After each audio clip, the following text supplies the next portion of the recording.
I lost 22 pounds and kept it off for probably 3 years now, maintaining a body fat percentage between 20 and 22%. No long-term calorie counting, no cutting out all the foods that I love, and no going to the gym 4, 5, 6, even 7 times a week. I'm Kayo, I'm a certified nutritionist and personal trainer, and I'm going to walk you through exactly how I approach fat loss, habit by habit, and kind of across a full day. But first, the thing that almost everyone gets wrong, you cannot out-restrict an inflamed, stressed body with an overloaded liver and a disrupted gut. The deficit obviously still matters, but if the system underneath it is a complete mess, your body pretty much fights you the whole way. That's the plateau, that's why it feels miserable, that's why it never sticks. So instead of just eat less, move more, I focus on 6 things: my gut, my inflammation, my blood sugar, my stress, my liver, and my mindset. Get these first 5 right, and the fat loss almost takes care of itself. And the mindset piece is what makes it actually last. I've got a whole separate video going deep on the mindset side of weight loss. I'll link it right here because that's honestly the part that changed everything for me. And I'll break down the why behind each one of these other 5 as we go. But more importantly, I'm going to show you what this actually looks like day to day. I'm going to show you the 20-minute rule I use to kill a craving without having to fight through it, the one habit that builds a calorie deficit for you without tracking a single thing, and the exact moment it clicked for me over the dumbest dessert in London. The type of movement that's 15 to 30% of your daily burn that basically everyone ignores, and also the nighttime habit that got me out of binge eating more than almost anything else I've tried. So today, even though right now I'm personally not cutting, I'm actually trying to build muscle and get stronger, I still want to walk you through what this holistic approach really looks like across a full day. Exactly what I do if I wanted to lose fat by the end of summer, all the little micro habits that make it tangible and sustainable. So let's go start to finish. Okay, let's start in the morning, specifically the very first hour of the day. This first hour after I wake up is the one that I protect the most. The whole goal is to really set my nervous system straight for the day, not just to feel less stress in the moment, but to build a baseline where I'm actually more stress resilient all day long. And that matters way more than people think, because chronic stress keeps cortisol high, and high cortisol feeds straight into inflammation and gut issues too. So nailing this 1 hour really supports 3 of my 6 focus areas at once. The number 1 rule here is no phone for the first 30 to 60 minutes after waking up. Instead, I journal for like 5 minutes, I do my affirmations, some lymph flow exercises, a little bit of oil pulling, and my skincare. That kind of gentle, slow start. And the affirmations are where I really lean into the mindset piece. This is where I deliberately work on my beliefs and my identity, that I deserve to feel good in my body, that I will lose the weight, that I'm someone who prioritizes her health and well-being. Here's why it's not just woo-woo. If you deep down believe that you'll always be fat and you'll never have a certain body, that belief quietly runs the entire show and you end up right back in restriction or that yo-yo cycle. Your thoughts dramatically shape what you do on autopilot.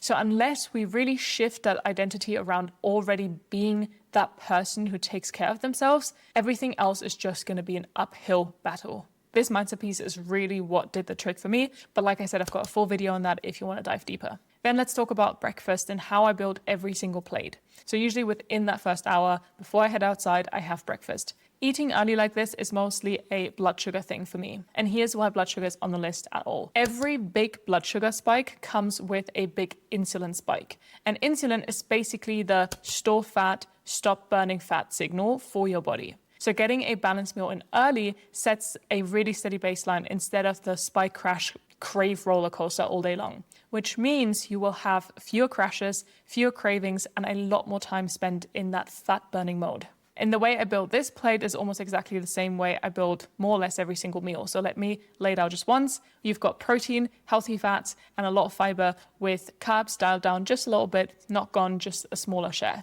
And on protein specifically, I aim for at least 1.6 grams per kilogram of body weight. Protein is the most filling macro, so it does a ton of the heavy lifting on cravings, and it's also what protects your muscle while losing fat, which, as you'll see later, is the exact thing keeping your metabolism high. And that protein, fat, fiber trio is what actually keeps you full for hours. And the fiber does double duty too because it's actually food for your gut, which is important because your gut bacteria help decide how much energy you pull from food, how hungry you feel, and how much inflammation you carry around. So when your gut is happy, fat loss gets a lot easier. Now, I'm not a fan of any approach I couldn't keep up forever. Anything restrictive is off the table for me personally because in my head, I'm like, if it's not sustainable, then what's the point? So I really lean hard into the intuitive eating. And I could do a whole video on that, and there's an amazing book that I will link you down below. But the quick version of this is intuitive eating is really not about, oh, I'll just eat pizza all day long and then call it a day. It's much more tuning into what your body actually needs. So when I'm focused on fat loss, I basically eat what I normally eat and just tweak the proportions. So double up on protein, a little bit more healthy fats, and then ease off the carbs a bit, but never fully delete them, because to me, that's not sustainable. And here's where I go against a lot of the fat loss advice that I see out there. Everyone seems to be obsessed with the volume eating, right? So huge, low calorie meals to stay full. And for some people, that genuinely works. But for me, volume doesn't kill a craving. I can eat a giant low calorie meal and still want the chocolate. And then I finish the huge low calorie meal and still eat the chocolate because nothing else hit the sweet spot. So what I do instead is really the opposite. I let myself eat what I actually want with stricter portion control. And the trick is that I never feed a craving on an empty stomach. So I never go into the craving feeling hungry. I always start with a proper balanced meal. So like I said, protein, healthy fat, fiber, a low carb. Fill me up to about 50% on that, and then top it up another 20 to 30% with whatever I'm actually craving.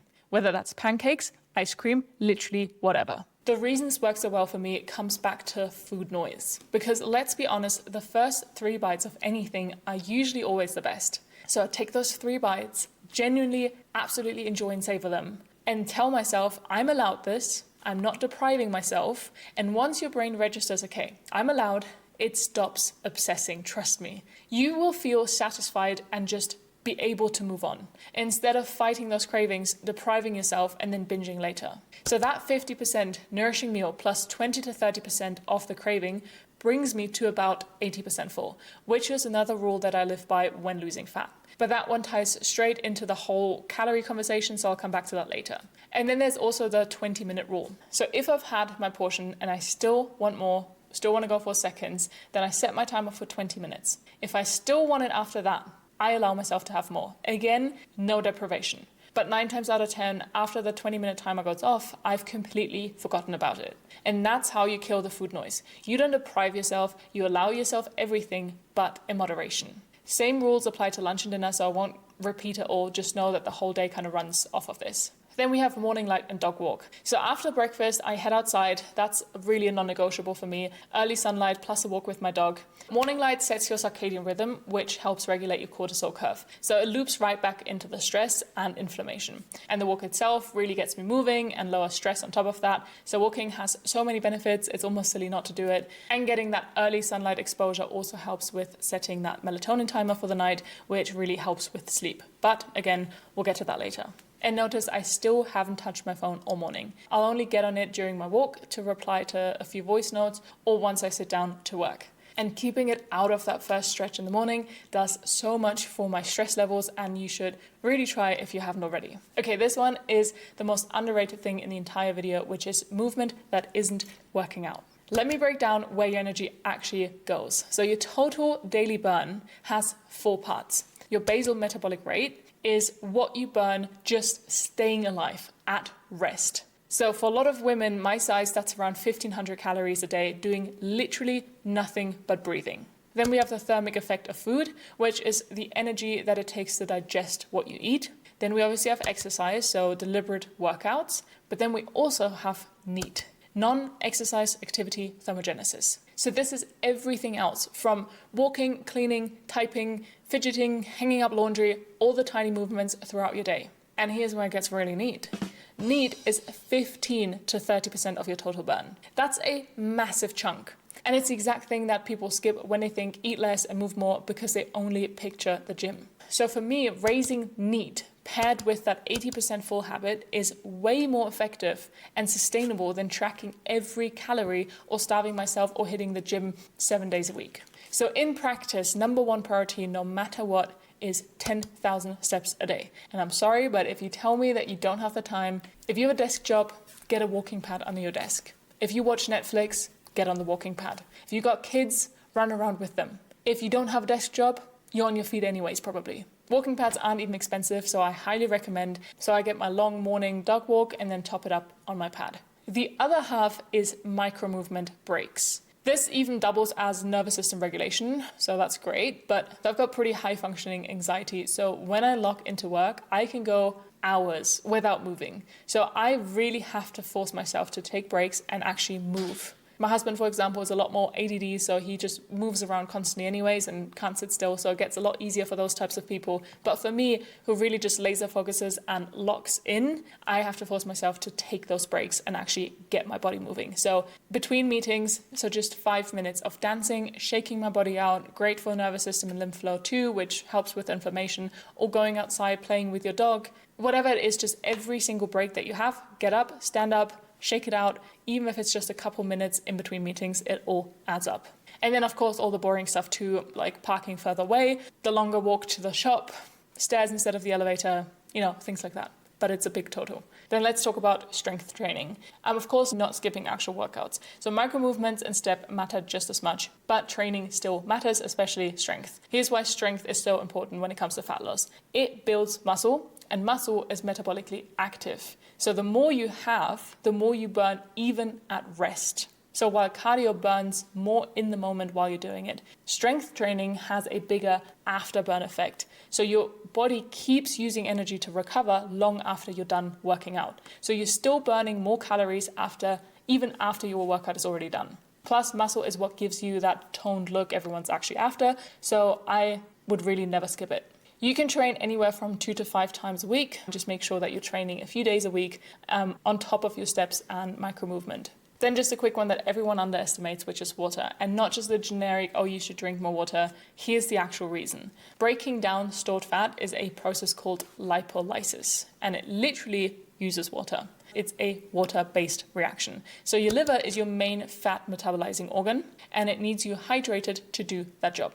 So this really ties straight back into the liver and detox piece that I mentioned earlier. And that liver piece is bigger than people realize. Your liver processes everything that you eat and drink, of course, but it also clears out used up hormones and metabolic waste. And when your liver is overloaded, it can't prioritize burning fat efficiently and your hormones kind of get out of balance. On top of that, your body stores certain toxins in your fat cells. So in order to burn the fat, it first has to release those toxins. If your liver is overloaded and can't clear them fast enough, they just recirculate. And the thinking behind all of this is that your body would rather hold onto the fat instead of releasing a wave of toxins that it can't handle, which may be part of why some fat feels so stubborn. So supporting your liver through water, fiber, leafy and cruciferous vegetables, less booze and less junk lets it do its actual job. And then the fat loss again gets much easier. And one more thing about hydration, even mild dehydration can feel exactly like hunger. So you end up eating when you're actually just thirsty and you're not giving your liver what it needs to metabolize fat. I typically aim for 2 to 3 liters a day. 2 liters, I'd say, is the floor, and 2.5 is a decent baseline for most people. But just make sure that you adjust it to your climate and activity. And please also don't forget electrolytes. I sometimes use a powder, but haven't found one I fully trust yet. So if you have any favorites, then please drop them in the comments. Otherwise, eat some fruit and add a little bit of mineral salt, lemon juice, maybe even a touch of maple syrup to your water, and resort back to some good old coconut water. It does the job just fine. And then we close the day the same way we opened it, by downshifting the nervous system. Morning is all about setting it straight. Night is about tapping into the parasympathetic side so I can actually relax and sleep. And I need to really stress this, sleep is number 1. If your sleep is off, fix that before anything else in this video, because bad sleep puts your body into survival mode. So cortisol stays high, your liver can't clear waste, inflammation climbs, and your gut suffers. So sleep is really the recovery tool everything else sits on top of. So what I do is after about 8 or 9 p.m., put my phone away, then dry brush, some stretching, legs up the wall for my spine and posture, my bathroom routine, and reading. I'm actually making a whole separate video on the scientifically perfect wind down routine I've been dialing in, so subscribe if you don't want to miss it. But find a routine that lets you wind down, then go to bed early and get enough hours. That's the whole thing. One night habit that genuinely changed my life is actually sleep hypnosis. There are weight loss and binge eating hypnosis recordings that you play as you fall asleep, and they basically rewire your brain while you sleep. So sometimes I would wake up halfway through, switch it off and go back to sleep, but even just listening to that first chunk is enough. I really believe that this recording is what shifted my mindset and food noise the most, and really helped me out of binge eating more than almost anything else. But again, if the mindset side of things is where you feel stuck, the video that I mentioned earlier goes way deeper on it, so watch that next. And if your head's spinning a little right now, that's completely normal. The hardest part was never just one habit. It's really knowing how they fit together and in what order and for your body and your life without it taking over your whole day. And that's what I kept getting asked for. So I've been quietly building it, a step-by-step program that walks you through the exact process that I take my clients through in the right order. So you're not piecing it together alone. It's not open yet, but the waitlist is. So getting on it means you're here first when it launches and you lock in the best price I'll ever offer. So it's free to join, zero commitment. Link is in the description. If this is the part you've been missing, go put your name down. Then let's also talk about tracking because you'll want to know that it's actually working. I'm not a fan of scales that only show weight because weight is very noisy. Muscle and water swing all over the place and tell you basically nothing about real fat loss. So what I do is two things instead. Firstly, I take monthly measurements and progress pictures, both once a month, and the key rule is never comparing anything less than a month away because your body really fluctuates so much day to day with water and hormones that comparing too close just messes with your head. So month apart shows you the real trend. Second is a body composition scale. Just quickly to clarify, Runstar was kind enough to send me the scale for free. But after testing it, I asked to join the affiliate program. So the link in the description is a paid link. I earn a commission if you buy through it, and it will get you 10% off. But no one paid me to make this video, and they had no say in what I'm about to say. So with that said, let's crack on. I tested it against an InBody 300, and the numbers that I care about most came out almost identical, which I was super happy about. It's not a clinical tool, but for tracking your own trends like fat, muscle, it is really great. I use it first thing in the morning after the toilet, but before eating or drinking anything. So it's the same kind of baseline every single time. With this scale, even if I'm up a pound, I can see whether it's water, fat, or muscle, so I don't panic like I would on a normal scale. It's super easy to use as well, so if you want to get your hands on one, I'll link the discount below. And before we wrap up, let's talk calories, because I'm not going to pretend that they don't matter. Yes, ultimately, you need to be in a deficit. But here's my whole point. The deficit is the last layer you want to add on top of everything else. Because if you're just slashing calories while your gut and inflammation, blood sugar, stress, and sleep are a mess, your body fights you the whole way and it feels impossible. That's when you plateau or just give up. So get those 5 dialed in first, add a gentle deficit on top, and the fat genuinely starts melting off. On tracking calories, it has a place, especially starting out when you have no idea what's in your food. I have some clients track for a little while just to get a baseline idea, and for that it can be great. But long term, I personally steer clear because I don't think anyone has the energy to log every bite for the rest of their lives. If you've never tracked and it doesn't send you into a spiral, try it briefly and learn your numbers. Great. If it messes with your head, just skip it entirely. You're going to be okay without it. And never go too aggressive. If you cut too many calories at once, your metabolism downregulates to compensate, which is called adaptive thermogenesis, and you start losing muscle, which is the exact thing keeping your burn really high. So eat enough, just slightly under. The number I work with is a 10% deficit from your maintenance calories. I've linked a calculator below where you can figure out your maintenance calorie number, but let's just say you maintain on 2,000 calories, a 10% deficit would be just 200 fewer. So in practice, it's nothing dramatic, maybe just a little less oil, a lighter dressing, extra veg instead of extra rice, or just increasing your micro movements. And here's where the 80% full rule comes back in. Stopping when you're satisfied instead of stuffed basically creates that 10% deficit for you without tracking a single thing. Let me tell you the exact moment this clicked. I was in London, Stratford, Westfield. I remember this very clearly. My brother was visiting and we had ordered this absolute massive dessert stack. Some pancake, waffle, donut thing, drowned in chocolate, Oreos, cream, ice cream. I was completely full, but I was so determined to finish it because my whole life's logic was, well, I've already had eaten most of it. I already messed up. I may as well finish it now and just start over tomorrow. And my brother just goes, you're clearly full. Why are you forcing it down? Like that last quarter is probably 500 calories on its own. And that just hit me because that leftover bit has the same calories whether I'm enjoying it or not. It sounds super obvious, but my entire life I had run on, well, I already had 3 cookies. I might as well finish the whole pack. Another 1,000 calories, I'm not even tasting or truly enjoying anymore. So I try to get into that mindset of like, I'd already had the good part, so why finish it? And the funny thing was that I did box it up, and by the time I got home, I didn't even want it anymore. It wasn't even that good. And in the moment, you're so consumed by the food, you can't think straight, you're not listening to your body at all. So give it time and distance and your brain sorts itself out. That was my personal aha moment.